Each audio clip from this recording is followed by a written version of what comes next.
Hope everybody is having a great start to the new year. That's right. We are in the year 2023.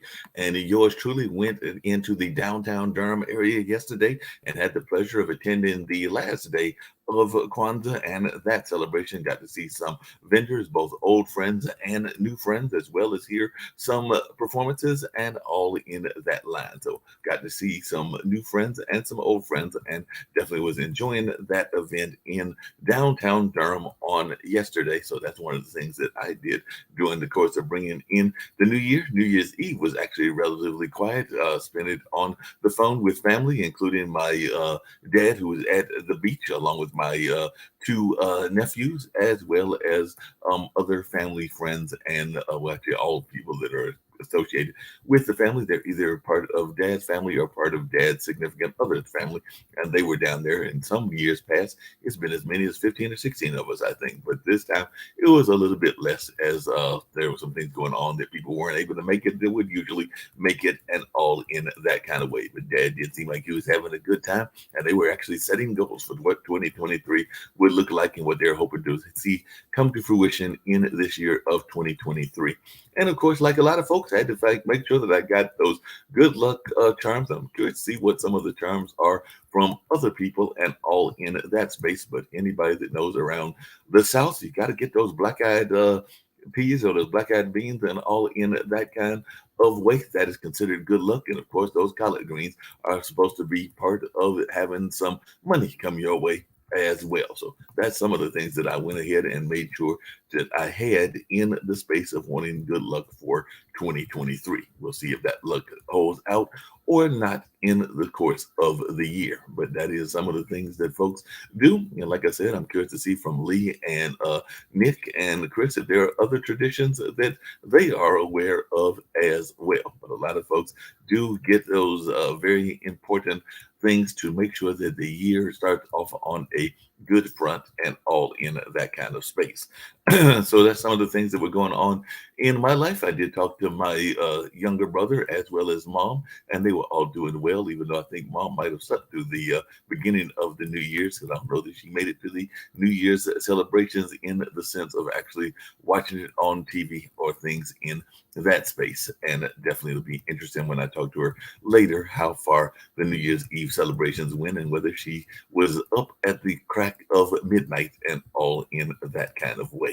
But that's some of the things that are going on, at least were going on as we started off the new year. But you know, there's a lot happening in the world as well. And of course, we're going to get to some of the news stories on this particular day because we do love hearing about things happening in the world, including some sad news. We heard some sad news coming out of Korea because apparently the leader sacked the second in charge. And apparently he just mysteriously disappeared. He was there on the podium. There were having some votes on some personnel issues. They showed back later. He wasn't there. Does that mean that he's been officially eliminated? Does that mean that they put him off to a prison?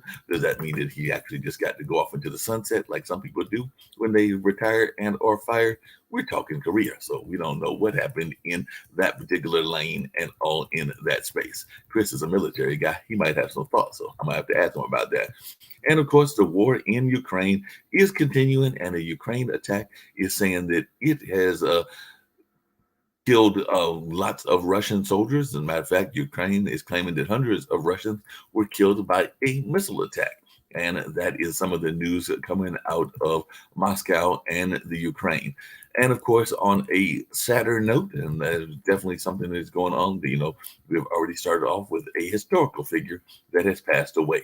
That's right, former Pope Benedict the 16th has died at 95. And as we were reporting toward the end of last year, we did know that he was in poor health, and apparently he is now laying in state in St. Peter's Basilica ahead of the funeral and all along those lines.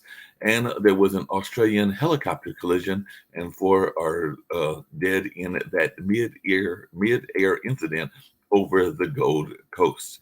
And the rescuers are racing to free a Vietnamese boy trapped in a shaft. So that is a story I remember many years ago when there was an incident like that here in the United States. So hopefully they'll have luck with that rescue effort and all in that space.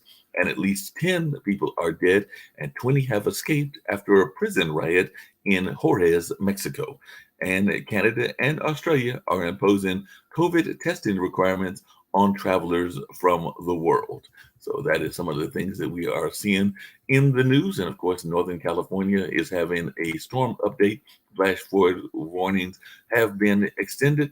And that is some of the things that we're seeing, as well as a snowmobiler from Washington was killed in a Montana avalanche. So that is some of the things that we're seeing in the sense of other things that are going on in the world. And Jeremy Reiner is in critical but stable condition after a snow plowing incident, according to his publicist, and all in that way. And then, of course, folks are following what's going on in the sports world as well. My team that I root for got killed by a team that I don't like all that much, that being the Green Bay Packers, who just kind of like destroyed those Minnesota Vikings. But the Minnesota Vikings are safely in the first place, and they'll be like either a number 2 or a number 3 seed as they get ready to head to the playoffs. One more week of the regular season, and then we'll get to the playoffs and see who will be crowned the Super Bowl champion, and all in that way. And of course, we'll get to some other news.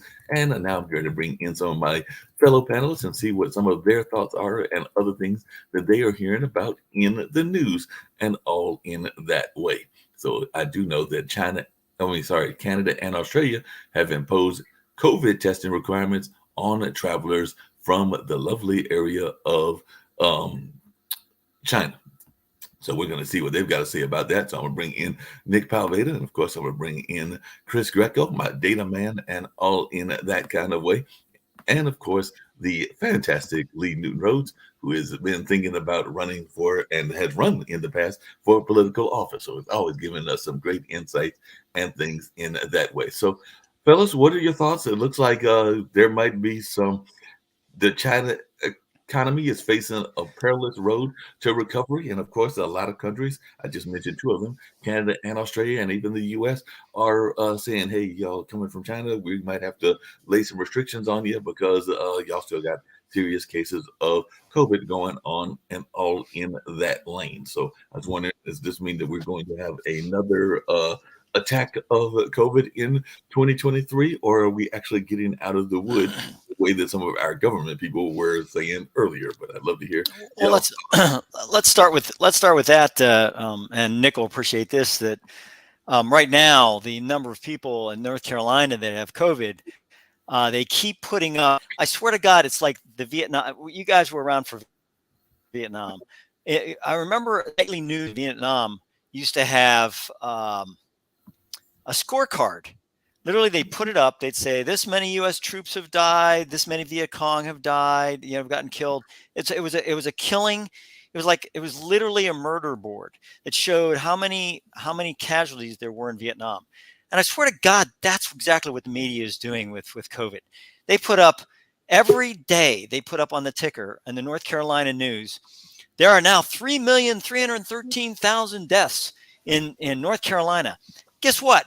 Keep looking. It's cumulative, which means if you take a look at the ticker and you actually pay attention and you put down, speaking of COVID, you put down how many, you'll see that it doesn't change. It doesn't change all that much. But yet the media in their incessant urge to divide this country and to put it in a situation where it's always gloom and doom.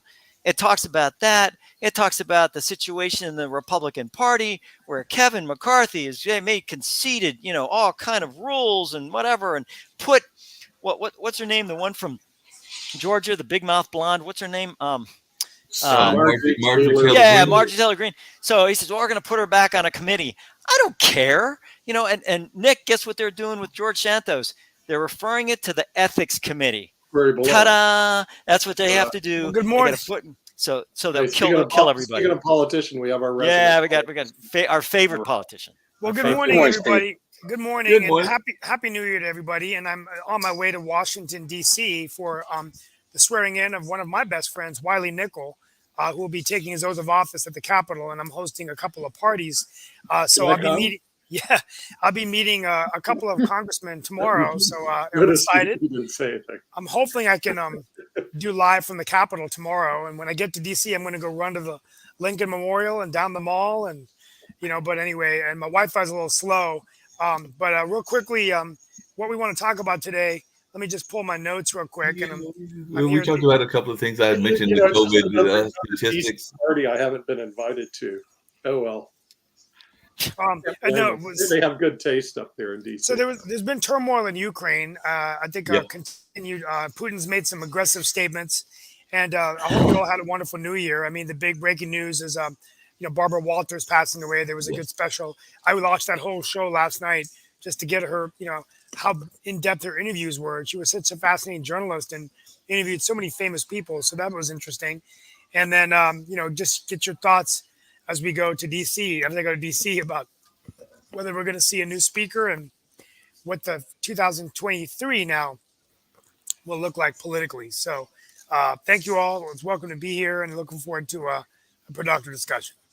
No, I love that you mentioned Barbara Walters. I got a question for everybody because there was a time, and I'm not gonna belittle a legend of the media, but there was a time that she definitely did some amazing interviews. But there was a time in space where some folks felt that the interviews were not as detailed as, say, a Walter Cronkite or some of the other interviews, because I even remember some of the nicknames that were not all that favorable for Barbara Walters and all of that. But I was just wondering, do you feel that she got some bad rap in that kind of background and thought pattern, or was she always a good journalist, or did she grow into becoming a good journalist? And I don't know what folks' thoughts are, but I do remember the era of when she first got in, that whole notion of her versus Jane Pauley or Kate Couric or some of the other journalists that had more of a journalistic training, for lack of a better term, and everything. And I do remember that horrible nickname, Barbara Wawa, and all of that kind of thing. But I was just wondering y'all's take on her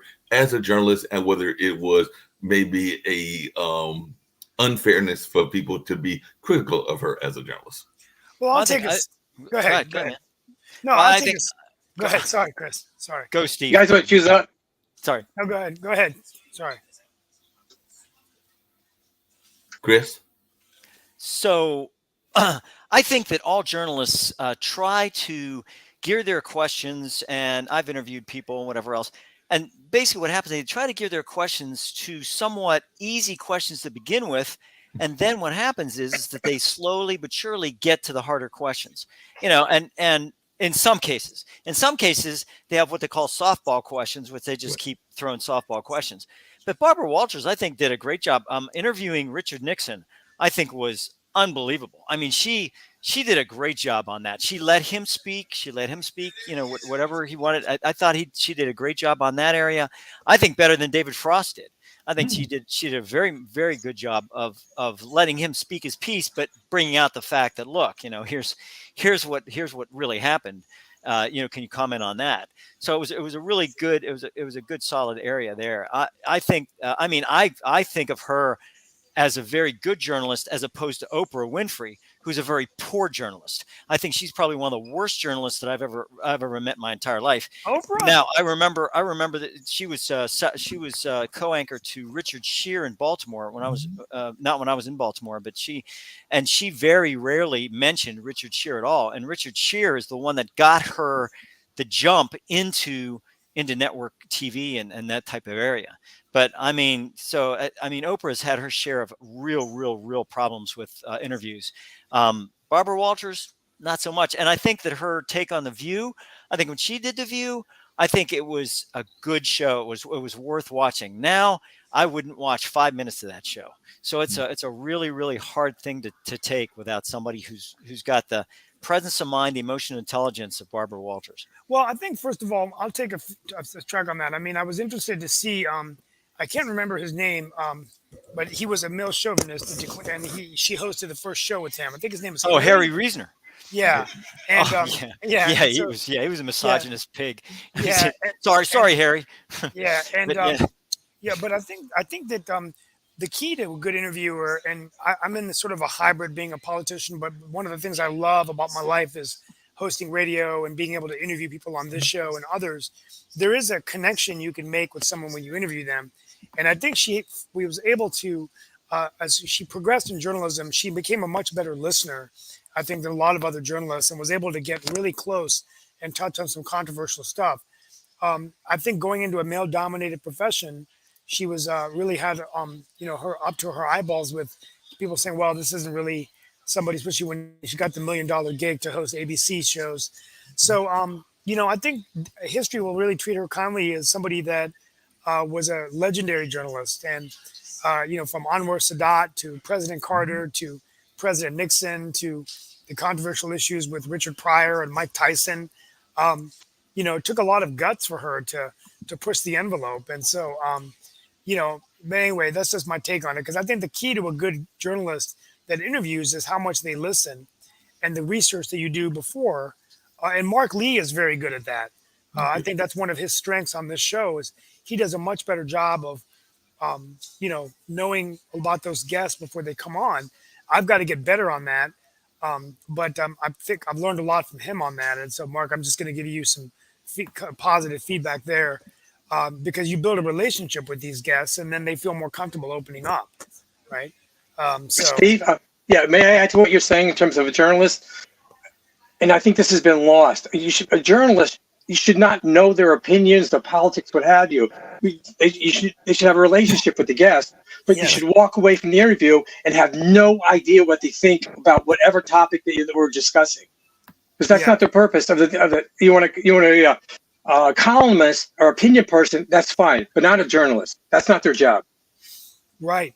Exactly. I agree. And real quickly, so we pray for her family and Pope Benedict passing away. Obviously, lots of people, Pele the week before, big Rose Bowl parade today. Looking at a lot happening in 2022, but should be an interesting year in 2023. Real quickly with Ukraine, Chris, could you talk a little bit about the drone strikes that just happened in Ukraine? So interestingly enough, the Russians continue to use these drones. And it's interesting that they're continuing to use the drones now. They don't have a limitless supply of drones, but they're using these drones as basically they shoved a couple into Kyiv. According to Ukrainians, they shot down 45 of them. It's like as long as you have Iran supplying the drones, these are very simple drones. These are not sophisticated drones. The launchers, everything. I mean, the GPS that they have on there, you can buy a GPS module for about $50. I mean, it's not hard to get a GPS module. I have one right here. It's a miniature. This is how big they are. This is the GPS module. I mean, they're not that big. So basically what happens is you can put those on drones, you can set them to whatever you want, launch them, and they'll come down. They'll come down at that point and they'll aim right at that point. So it's very simple. So they're probably churning these things out in Iran, and selling them to Russia for, twice, 3 times the amount, just to try to get, because you remember Iran is under sanctions. So they're trying to get money too. So they're trying to figure out what's going on. So that's what's happening in Ukraine right now. Now I got to tell you that, from Friday, I think it was Friday, when I presented some data on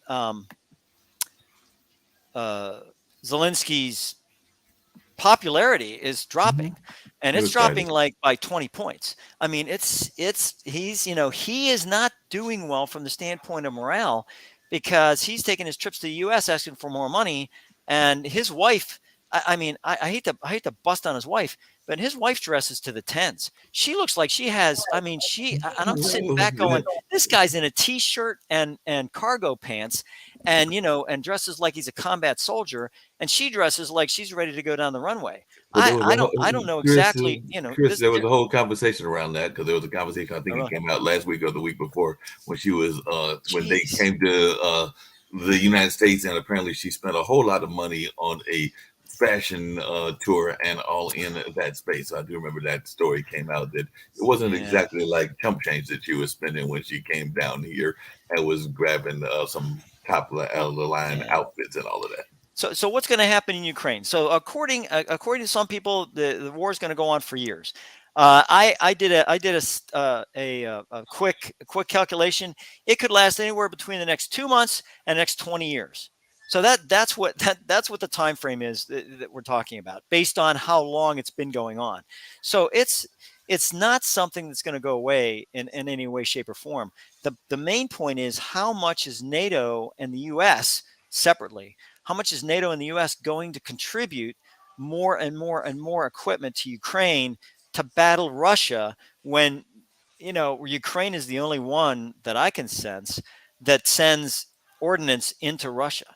And Steve, you got to understand, they're going to underreport those casualties. They're going to say 3 people have died, or 4 people have died, 5 people have died. There's a lot more than 3 or 4 or 5 people that have died as a result of those strikes. But they're going to, or they could overreport and say 3, 4, 5 people died and maybe they didn't die. So you can't tell what's coming out of Russia or coming out of China as accurate reporting at all on just about anything. Hey, Chris, speaking of things that you can't tell whether it's accurate or not accurate, I was actually having a conversation earlier today with a friend of mine, and we were looking at what happened in Korea, particularly North Korea, and all in that kind of space. And apparently the second in command, who apparently is in charge with the military weapons, has mysteriously, been sacked and all of that. And then, like I said, he was there when they were doing personnel decisions. And then later on, there were scenes where there was no picture of him again. He had all of a sudden mysteriously disappeared. Now, whether he disappeared by gunshot, or whether he disappeared just like he walked off in a tiff, we may never know that. But as one that is in the military space, what is your thoughts around this? And also the fact that apparently they are wanting to up their amount of ability to hit the other Korea as well as the United States. But what is your take on so this? I have something. Thank you, Mark. I have something on the share screen. So this is a good site. This is missilethreat.csis.org. And these are the different North Korean ballistic missiles that currently exist, along with their ranges. And the larger they get, of course, the more range they have.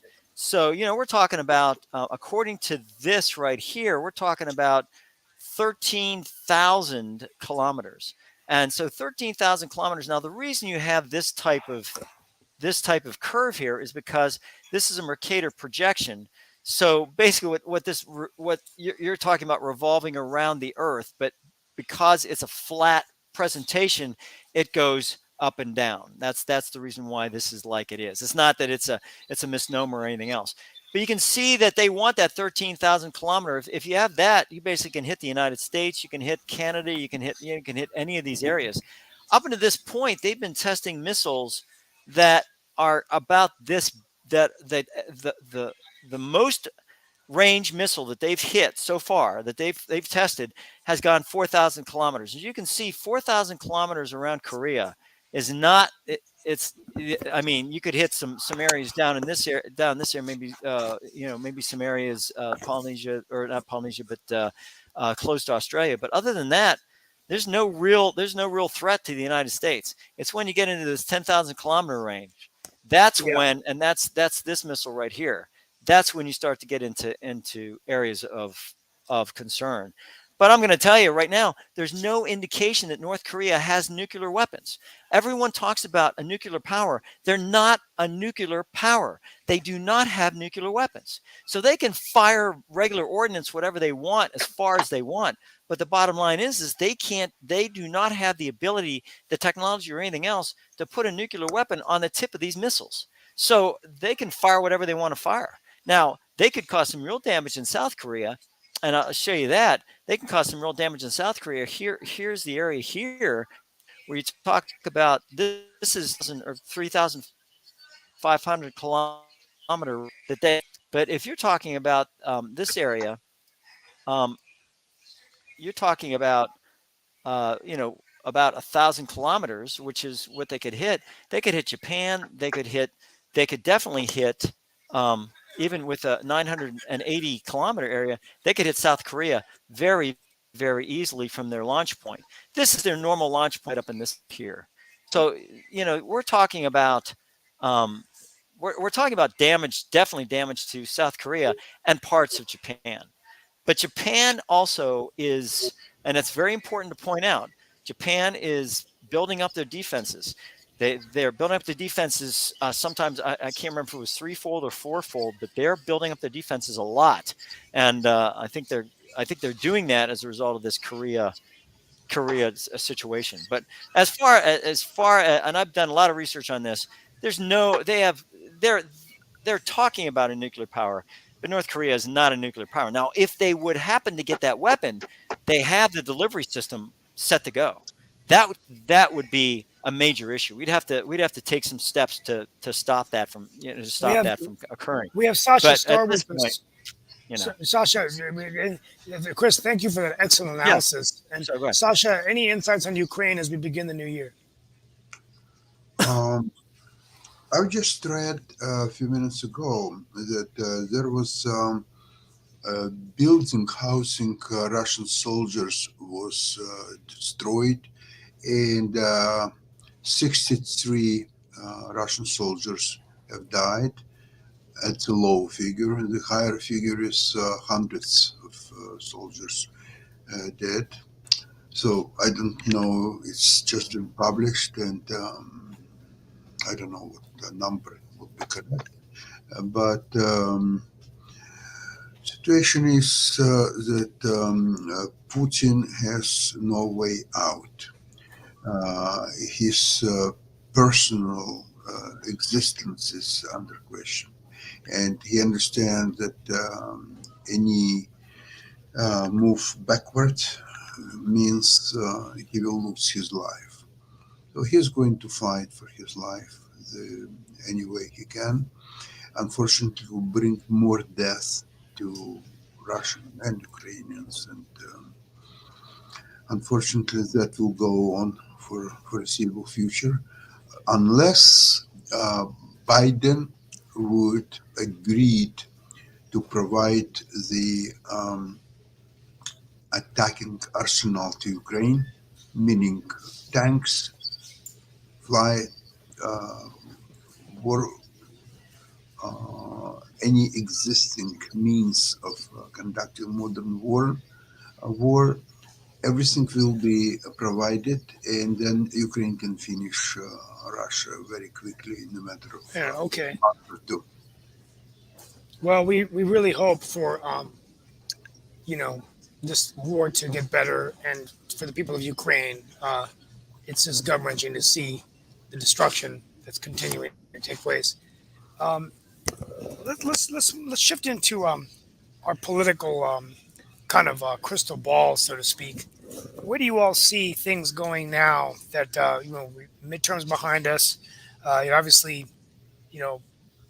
presidential race will begin soon. People starting to get out there. Question number one: do you think Biden will run again? And if so, are we looking towards a rematch between Trump and Biden? Chris.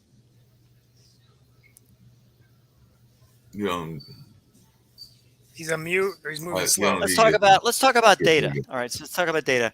USA Today just did a survey, and the survey points out the following things: that people want the following characteristics of the next president.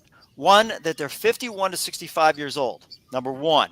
Number two is that they've had a governorship or high-level executive function. Number two. Number three is that they have military service, preferred, not required, but preferred.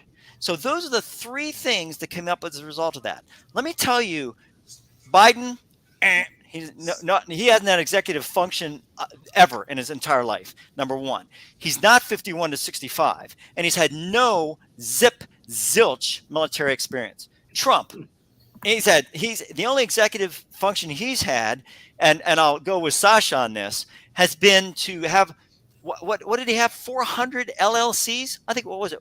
Like 400? I mean, this guy, his executive function is splitting everything up and making sure that he gets enough money to be able to expenses to be able to not pay any taxes. That's number two. So he's had no military experience, none, zero, zip. In fact, he dodged the draft, and he's not 51 to 65 years old. So let's talk about who is 51 to 65 years old.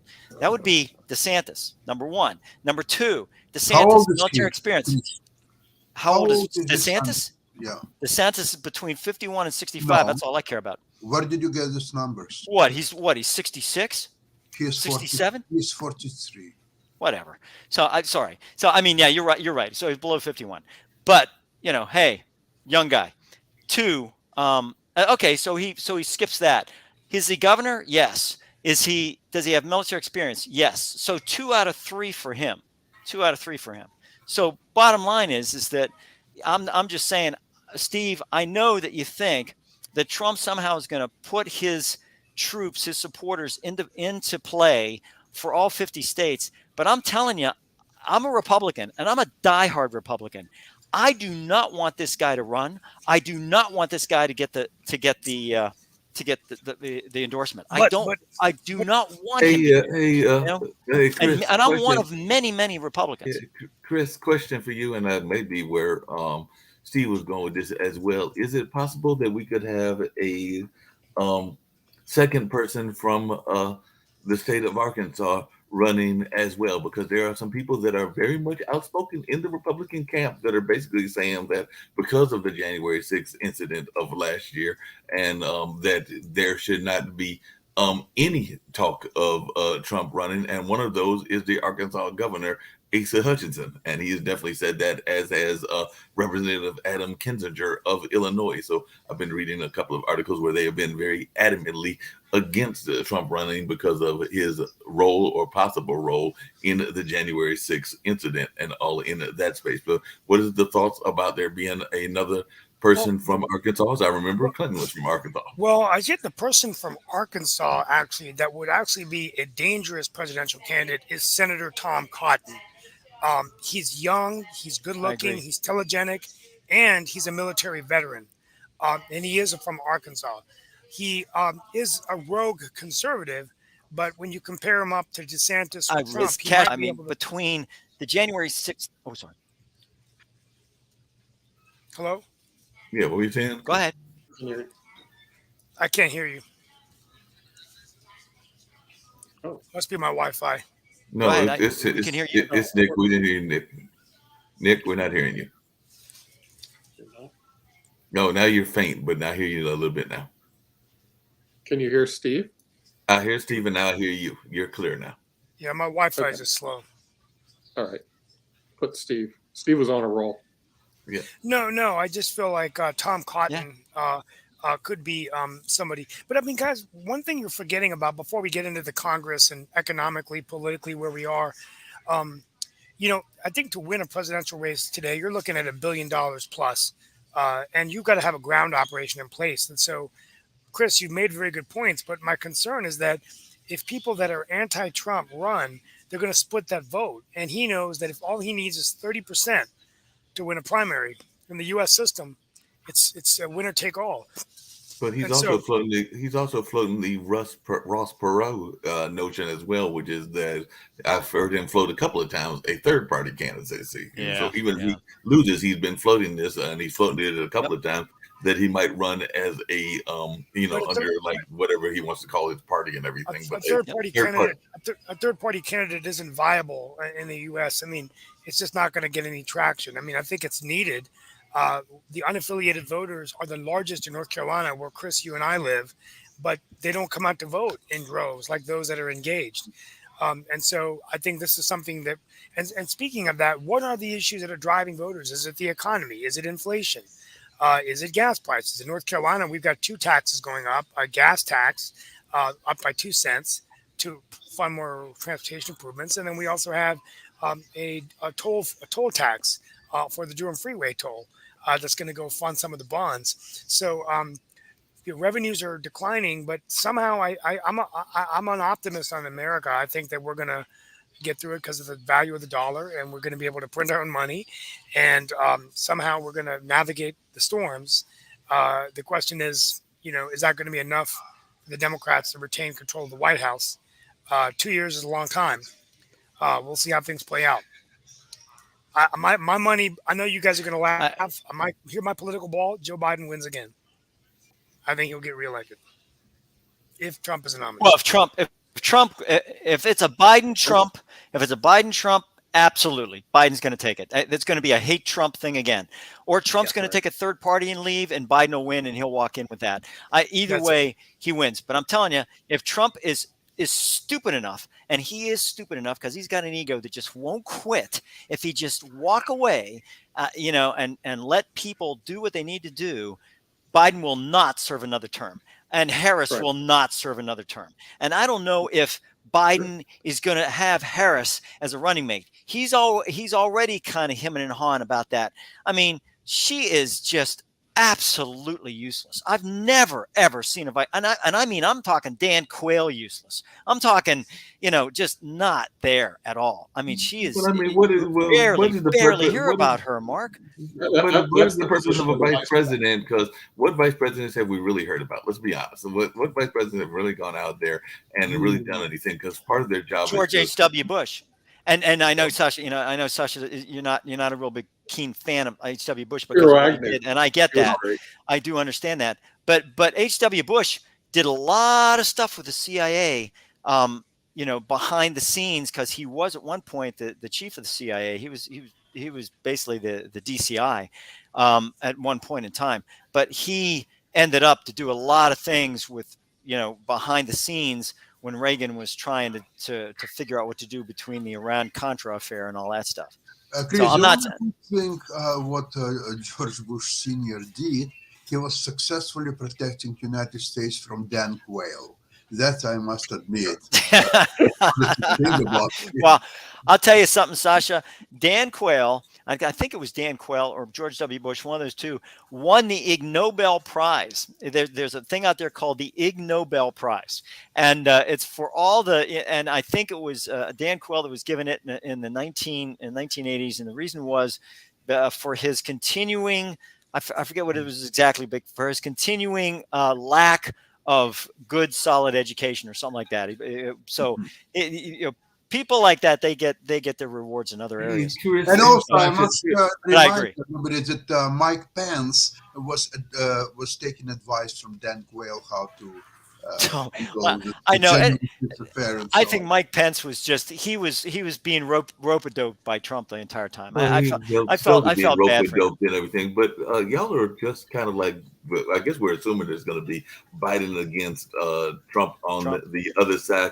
But there's a whole lot of people that are running. I just named some of those on the Republican side, and there's a lot of names being floated on the Democratic side as well, including some names that I had not thought about, but some that we have talked about. I mean, I've heard everybody speculate from, definitely Kamala running, but also Michelle Obama has been tossed out there, even though most people think that she doesn't want to do that in any sense. Gavin Newsom over there in California has been floated. Even Pete Buttigieg has been floated, and he did run before. Bernie Sanders has run before. Hillary Clinton has run before, and there's even been talk, y'all may shock y'all, but there's even been talk that even though she'll be barely old enough to run in 2024, that there are some folks that would like to see AOC run. Yeah. And then there's a person that I have never heard about, but look, you want to talk about money and all in that issue? But apparently there's somebody named J.B. Pritzker, who is a billionaire out of Illinois. And, if you're a billionaire, you got plenty of money. So maybe he's going to be the one that runs and all of that. And he's been floating around. I know who I'm voting for. Lee Newton Rhodes, 2024. There you go. Let's give me my vote. It's going to be interesting later in the week when Elon Musk is coming out with some more uncovering tweets with Fauci and stuff like that. I think one thing you guys didn't talk about is why Trump won to begin with in 2016. Are you guys familiar with Michael Moore interview where he came out and basically said so many people are really disenchanted with the establishment, and they were and Trump was a big FU to the establishment. Yeah, but he's not the first person to run that campaign. He really ran the right. I know, I understand that, Mark. Yeah. But any candidate that's part of the establishment, any candidate that voted for this recent bill, a lot of people are really pissed about them. They're selling America out. And anyone who can come that's really anti-establishment, whether it's outside or what have you, they're going to have a really good chance, third party or not, Steve. Well, no, but I mean, Lee, this is a great political observation to make, I think, as we have this conversation is, I think what led Donald Trump to power is actually the result of a more interconnected global economy. The world is flat, which was written years ago, right? Which actually, because of free trade agreements and things like this, automation put a lot of people out of work. Rural parts of America were losing jobs, like in Ohio, the Rust Belt That's all states. true. And so this created a sense of nationalism, which not only happened in the United States, but all around the world, Britain, Brazil, other countries, right? And so nationalism, where basically you go inward and you say, look, I'm not worried about what's going on beyond my borders. I want to create jobs and I want to have educational opportunity. Hence the notion, make America great again. And so, he ran it. Orchestrated a great No, job. no, Steve, I understand that, but between Trump, whether you like him or not, and between Elon Musk, whether you like him or not, the two of them have exposed the corruption in the system with the media and also the establishment. A lot of Americans have had enough. Lee and Steve, one of the questions I want to ask, and there have been two incidences that might even bring people into this whole notion. But as I mentioned last year, and I think even the year before, I started following around a lot of social media, and particularly around like Clubhouse and Facebook and other things, partially to find guests. And thanks for that compliment earlier, Steve, and everything, and partially just to have some very interesting conversations. And there are a lot of people out there, Lee, and I think that you would agree, that definitely follow in this notion of the power elite and who the power elite are, and whether the power elite actually control more than we like to think they control. Whether and we don't know who they are either. Whether you want to call it the Illuminati or whether you want to call it something else, there are a lot of folks that are very upset at the power elite. And then when you have things that mysteriously happen, like what happened with the South Korean person that just apparently just mysteriously disappeared, and all of that, or what happened with a millionaire pharma executive who was recently found dead inside her New York home after she had already been convicted of manslaughter in the death of her own son. Some folks will be sitting there looking at that and going like, is that really a suicide, or did something really else go on in the world with the millionaire pharma executive Gigi Jordan? Mark, you're And not to moving mention Jeffrey Epstein's suicide too, parallel conspiracy. and Vince Foster, and just add, all of them. Now, I would like to mention, if there would be some kind of a think tank or some kind of a power elite or so on, they would never allow somebody like Trump to become a president of the United States. However, that didn't happen. Sasha, Trump was an accident by them. He wasn't supposed to win. Well, he should have been stopped long time before he became a nominee, but that didn't happen. That just shows how the It did the second time. how political system is so fragile. There is no kind of a central power that navigates everything, and everything is predetermined, or so on. Absolute nonsense. And that's exactly what's happening. It's a real politics. Sasha, did they not try and stop him all during the years with all these, Russian collusion, fill in the blank, all these things they were throwing at him, all the impeachments? Well, I'll tell you one thing, that Trump is very skillful to use the U.S. judicial system in his favor. He's probably the best ever to demonstrate how to use it to your advantage. He's very good at it. And that is the reason that now we are into 2023 and he hasn't been charged even, never mind convicted. I know. Well, he's making a mockery of it. Yeah. Well, I'll tell you what happened. What happened with the primary aspects, Lee, just to from a data point of view, is that a lot of Democrats, especially in open primary states, went in and voted for Trump, hoping that basically he would get the primary vote, and then just kind of it would kill the ability of the Republicans to win. So the Democrats set themselves up, and they still did it in this midterm election, and it worked. This time they went in and did that, and it actually worked for them in their favor. Chris, but basically, you can make. You're right, Sasha. You can make that vote. A question for y'all, and this is a question for everybody on the panel, including my lovely favorite lawyer, Nick Palveda, and everything. But are there certain organizations within the U.S. government that, in our mind, may have too much power? And I'm going to name 3 agencies that I think may have too much power. Might get myself in trouble, but what else is new? It's a new year. It's a new day. Let's get ourselves in trouble in 2023. But do the IRS, the FBI, and the CIA have too much power? Yes. From They all an do. intelligence Yeah, point of Smart. view. multiple Absolutely. choice question, and there was an answer yes to all. I would press yes, Yes. to all, Mark. Yeah. Yes, I was saying yes to all 3 of them. Absolutely. No, not Mark, not just all 3. You missed a lot of them. The CDC and go on. All of the alphabet agencies. Well, Federal government EPA, powers the absolutely incredible. CDC, a And lot of they those. can destroy people. Hey, listen, they can destroy people. I actually have They a can. client in Arizona who got destroyed by the government. He was a doctor, okay, and he got wrapped up into a purported. He was taking care of some lady who apparently was pregnant, and then it took them a while to discover she was pregnant. They pulled his license. All right, okay, and of course, then he couldn't fund his pension. It's kind of like a meltdown. And then after 2 years, they determined, he didn't do anything wrong. All right. And they put him back on. Well, in the meantime, they destroyed his life for like 3 years. And that's all the government has to do, Mark, is to turn on you and say, you did something wrong. Whether you did wrong or not, doesn't matter. And I've been down that rabbit hole before with these government officials, and they will turn a blind eye and they will just rail you. And I've had attorneys that work for the government who've done this. I've run into corruption among the legal profession in Washington State that was all over the place. I absolutely couldn't believe it. Where one attorney, who is the lead litigator for Preston Gates and Ellis, which is, by the way, Bill Gates' dad, was one of the founders of the firm. He turned to me and said, "Are you so naive to believe that this is not how our system works?" I said, "But this guy has an obvious conflict of interest. All the judges are going to ignore it." Yeah. He said, "That's how it works here in Washington." It was like, "Hey, we're corrupt here in Washington State. What's your problem? Have you figured it out yet?" Speaking of, So wait a minute. I have before we go on, I want to show the share screen because I think this is really important, and this is data having to do with the Department of Justice. So here we got the Department of Justice settlements and lawsuits, right? And I want to show this one because I think this is really important. Aero Precision. Yeah, I right? go to this one. Aero Right. Precision, right? On November 21st, 2022, the division signed a settlement agreement with Aero Precision, a firearm manufacturer, to resolve an independent investigation. Now, this is down to you, Steve, into whether the company engaged in citizenship or immigration status discrimination, right?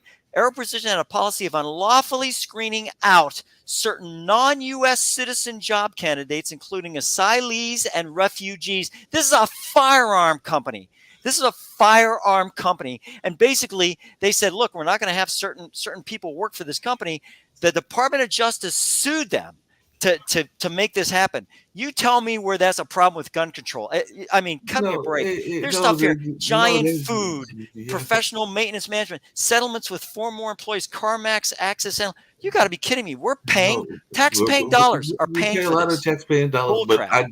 we had a guest on, I think it was last week, as we ended 2022 and everything that was involved with a famous case and all of that. That case is back in the news. So we had the young lady that was involved in the journalism and everything. And now the suspect in the killing of the 4 University of Idaho college students is planning to waive his extradition hearings this week to expedite his return to that state where he faces 4 counts of first-degree murder. Nick, is that common that people would just waive their extradition? Yeah, because the thing is, it's kind of a waste of time. You're not going to slow the process down. You're going to get extradited anyway. So rather than fight something you're going to lose, you might as well start the battle over in Idaho where he begins. Now, something interesting in media, Mark. This just recently happened. I don't know if you caught it. Some person on television, a famous announcer, made this remark about the UCLA game in El Paso. And he said, well, it's the land of illegal immigrants. Okay. And you know what they did? They fired him, suspended him, fired him, and got rid of him like permanently. Because all he had to say was on television, well, we're here in El Paso and UCLA is leading 14-12 in the land of illegal immigrants. All right. And you're fired. he was completely destroyed by the media. So Nick, weren't they housing him in the dome where the game was supposed to be played? I think it was in El Paso, Lee. But No, I understand that, but I think the side of the game. Yeah, but the real problem is you make a statement. His language. Like El Paso, the city of illegal immigrants. Well, not only that, but there's you just made and then you there's made time, I wonder what the panel and thinks. then there are things that are done in the news, because I was actually going to mention before we pass, because we've already started off the year with two significant, well, three, and we've mentioned a couple of them. We're going to mention two other significant deaths already this year, including some in the pop world. So one of them I'm going to mention, and I'm sorry, I don't mean to be callous in what I'm saying, but and they're not saying yet whether it was murder or suicide or what happened. But if you're part of a rapping community that your title is Gangster Boo, I'm thinking that there might be some reasons that people might be suspicious of why you have disappeared and why you have died in that kind of situation, because he was part of a group that was even got mafia in their title and everything. But yes, she just recently passed, that being a member of the 3-6 Mafia. And I'm going like, well, with names like that, and they're saying that that they're confirmed that she's died, but they're not saying why she died or how she died. And I'm going like, there's a good possibility that there might be some things involved in the lyrics and some of the things that you are supporting. And I'm not saying that's the case, because the only time will tell, and we'll find out whether that is the case or not the case. But definitely with those kind of names in your title, I'm beginning to wonder. But that's just some of my immediate thoughts and all of that. But on a lighter note, but still a loss of passing of a major person and everything, I did want to hear anybody's thoughts about a R&B icon that also recently passed. So I don't know if y'all caught this, but if you're familiar with the Pointer Sisters, the one of the lead singers of the Pointer Sisters also passed away recently as well, that being Anita Pointer. And of course, I know Lee probably can relate to the Pointer Sisters since they had a lot 100%. Grew up with that music. Huh? I grew up with that music in the 70s and 60s. Oh, yeah. Oh yeah, Mid-America. my grandson loves Jump. I mean, he's 3 years old, man. He's jumping all around during that song. That's a great song. They were, and it's funny because that if you watch the video of them singing that song, the entire video has runners and jumpers from the last Olympics. So they have high jumpers and all that stuff. I mean, it's a really good video from the standpoint of slow-mo video and all that for that time frame. Excellent video done. So I mean, that's kind of a shame. Pointer Sisters were, of course they had some, what was the one, Ule como, whatever the French thing was that, would you like to go to bed with me?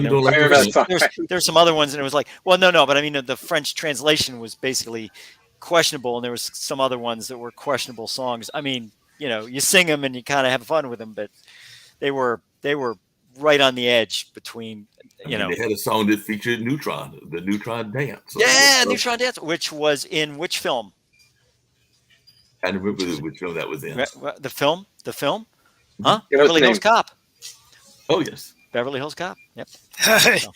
I saw that movie the other day. I didn't get to see as many movies this year, although I'm going to try to go to the Whitney Houston movie this week. And then I did binge watch all of season 5 of The Crown on my vacation, which was amazing. The acting was superb. And I binge watched House of Cards again. 3 seasons. I don't know why. I just left. I just get addicted to that show. Jack Ryan, excellent. They just I came out haven't with a new seen it season. yet.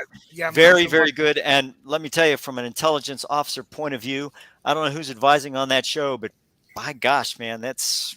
Well, I'm glad stuff. you mentioned the Whitney Houston biopic, because that's actually another conversation I had with some friends over the weekend and everything. But what is your take on the person that is playing Whitney Houston? Because I know some folks that are looking at that particular actress and going like, she looks nothing like Whitney Houston. There's even some people that are saying that she is far from any representation of what Whitney Houston was like, or even her look and all of that. So how close do you have to be to the actress that you are portraying? Because that conversation was definitely taking place toward the end of the year, and there was definitely some even criticism based on her look, and some people have even said, and I'll just go ahead and say it, that she had somewhat of a manly look, which Whitney definitely did not have.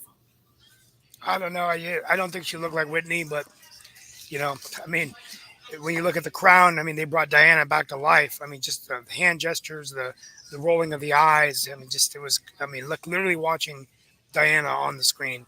Um, but Prince Charles didn't really look like Prince Charles, but he played the role well. So, you know, I think it's just a matter of the acting, and Whitney was a beautiful lady, tremendously talented, and such a tragic end of her life. But Mark, I'm going to get ready to close out. I'm going to leave Well, the board of because plane. I just wanted to hear from people I mentioned earlier, and I never heard Well, an answer. What is people's thoughts before going to the closeout about this notion of tighter lockdowns on China? Because I've had some friends of mine that are asking me, are we heading to a second wave of COVID, particularly with these tighter lockdowns on China based on their lifting of their zero policy? Mark, it's not about COVID. It's not about science. It's about control. We've never done this with any other illness. We don't even test for any other illness in the masses, and there's no symptoms, and all the stuff doesn't help anyways. I'll tell you where I'm gonna springboard on Lee's, and Sasha will appreciate this. Is that COVID is rampant in Ukraine?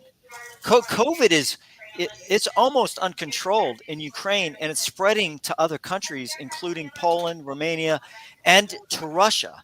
And I'll tell you something: if we were as concerned, if the WHO was as concerned, if whatever else was concerned about this world pandemic, they would put a stop to this war right now and say, Russia, you're this is done. You know, they would put whatever measures into place to get the COVID under control, because right now, in fact, polio is coming back in Ukraine.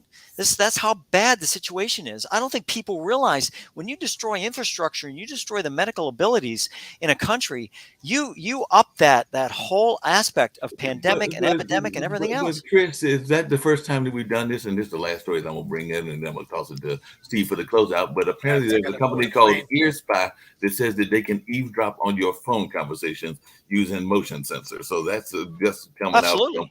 That's been around. Yeah, I can do that. I mean, I wouldn't do that, but I could do that. Just give me, hey, I can do You that. wouldn't tell us you are. I was going to say, I can bring up something right now. I can bring up a Wireshark, and I can figure out exactly who's got what, where, how. You know, if you have a password, if you don't have a password, what your user ID is. You know, that's you can get that down. It's free online. You know, you just have to have a Unix machine, and life is good. I mean, it's not that hard to spy on people. It's the ethics having to do with that, you know. Well, and the ethics, and like I said, I was going to toss it to Steve, and I definitely am. But I just read yesterday that for less than $1,000, I can buy DNA, and with that DNA, I can do whatever I want to do with that DNA. With so CRISPR, that is also very scary as well. That less than $1,000, I can literally go buy some DNA, and as long as you have CRISPR is that's bigger than $1,000. You're be spending like $500,000 on that. But yeah, as long as you got CRISPR, you can take any DNA and do whatever you want with it. You know, make your next virus. Yeah, and that's what the part of the point was. It was an article I was reading about COVID and what's going on with COVID, and they were basically like saying that for less than $1,000, it was actually a scientist at a university that said that he could literally, him and his staff people at his university, literally could create the next virus for less than $1,000. Easy peasy. Well, folks, I'm about to board a plane, so I'm going to go ahead and head off. Go ahead. Leaving for Washington, D.C., so hopefully tomorrow I'll be going live from my phone right as I enter the Capitol. And it's been a wonderful year in 2022. We look forward to a positive year, an engaging year. Of course, yes, a turbulent year, but lots of exciting things to talk about. So remember to get started in the year with those resolutions wherever you are in the country and the world. We look forward to another great year on Roku and Pod TV. And things are really stepping up on our network. So from our family to yours, we wish you all the best and looking forward to a great 2023. Thank you all so much. God bless.